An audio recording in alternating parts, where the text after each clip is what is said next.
সকলকে আমার যথাযোগ্য সম্মান ও শ্রদ্ধা জানিয়ে আমি একটি কবিতা পাঠ করে শোনাচ্ছি। কবি সুবোধ সরকারের লেখা কবিতা আমি ফিরোজা, একটি ভারতীয় মেয়ে। হিন্দু ভারত, জৈন ভারত, বৌদ্ধ ভারত, খ্রিস্টান ভারত, এতগুলো ভারতের মাঝখানে দাঁড়িয়ে আমি ফিরোজা, একটি ভারতীয় মেয়ে। আপনারা বলতে পারেন আমি কি দোষ করেছি? পৃথিবীর যে কোনো দেশের যে কোনো একটি মেয়ের মতো আমি একজনকে ভালোবেসেছিলাম। প্রথম যেদিন ওর চোখে চোখ পড়েছিল আমার, আমি জানতাম না ওকে। বিকেলবেলার কলেজ ক্যাম্পাসে যে আলো এসে পড়েছিল ওর চুলে, তার কোথাও লেখা ছিল না ওর ধর্ম। হিন্দু ভারত, জৈন ভারত, বৌদ্ধ ভারত, খ্রিস্টান ভারত, আপনারা বলতে পারেন আমি কি দোষ করেছি? আমি যেদিন হাতে মোমবাতি নিয়ে উঠে দাঁড়ালাম, আমি যেদিন বলে ফেললাম আমি শরীয়ত মানি না, আমি যেদিন বুঝিয়ে দিলাম ভারতবর্ষের মাটিকে মা বলে জানি, ভারতবর্ষের আকাশকে আকাশ, সেদিন থেকেই শুরু হলো অত্যাচার। হিন্দু ভারত, জৈন ভারত, বৌদ্ধ ভারত, খ্রিস্টান ভারত, আপনারা বলতে পারেন আমি কি দোষ করেছি? ছেলেটা তো আপনাদের, তারা কি দোষ করলো? আমাকে ভালোবাসাই তার দোষ?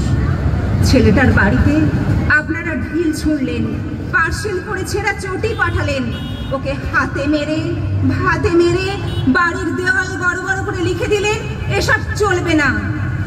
লজ্জা করে না আপনাদের?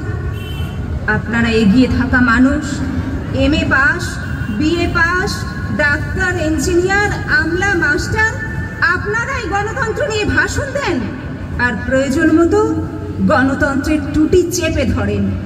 ঠিক আপনাদের। আমি কি ছোটবেলায় ভোরের আলোয় সরস্বতী পুজোর ফল কাটিনি?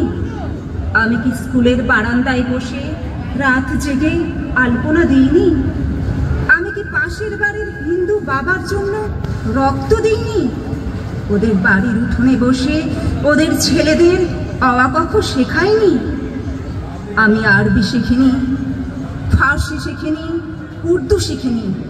বাংলাই আমার ভাষা, এই ভাষা আমার ভাত, আমার রুটি, আমার চোখের কাজল, আমার পায়ের ঘুমুর।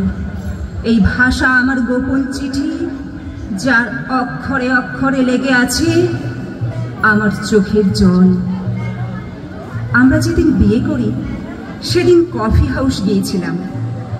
ও সেদিন আমাকে ঝোলা ভর্তি করে রবীন্দ্রনাথ কিনে দিয়েছিল।